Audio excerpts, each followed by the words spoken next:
Okay, here's Collat's conjecture.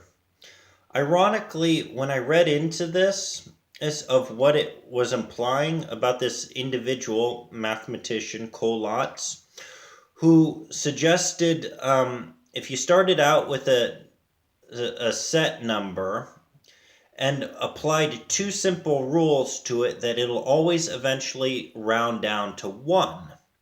Now, when I read about this, it sounded rather familiar to me because I've talked to Chris Holland about this before, and ironically, I think I could solve this.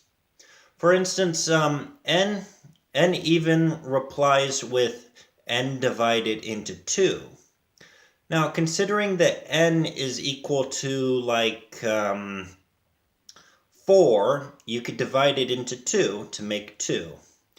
But if n odd replies with 3n plus 1, then you have to take 4, well, it would actually be 5 because it's an odd number, and you have to multiply it by 3 and add 1. That's the rule of this Collat's conjecture.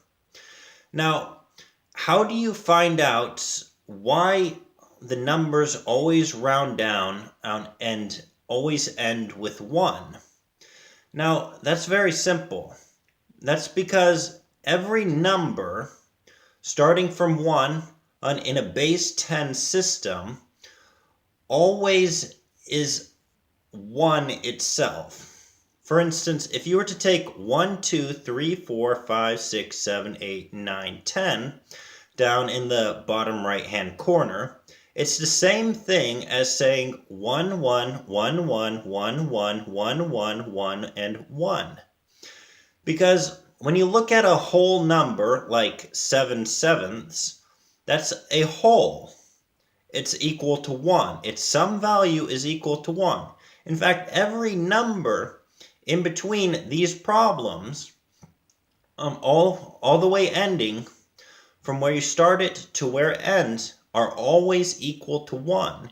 It's just the distances which are different between variable numbers. Like if you're to start at 22, there's 108 or so. That's really ridiculous if you think about it.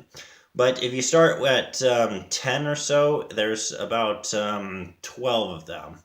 But my point here is that the reason why when you start at a number and it rounds down to 1 is simply because the numbers starting with what you started with, rounding down to 1, are always inherently 1 to begin with. That is why it rounds down to 1. Because any number that you start with is already inherently 1 to begin with. Because if you take 22 and think of it as 22 over 22, that's considered a whole, or simply 1.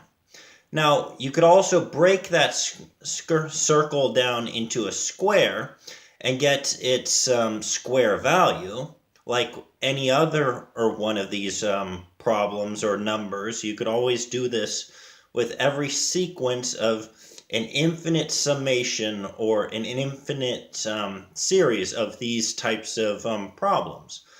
But the point is that the number that you start out with, the reason why it rounds down to 1 is because it's already 1 to begin with.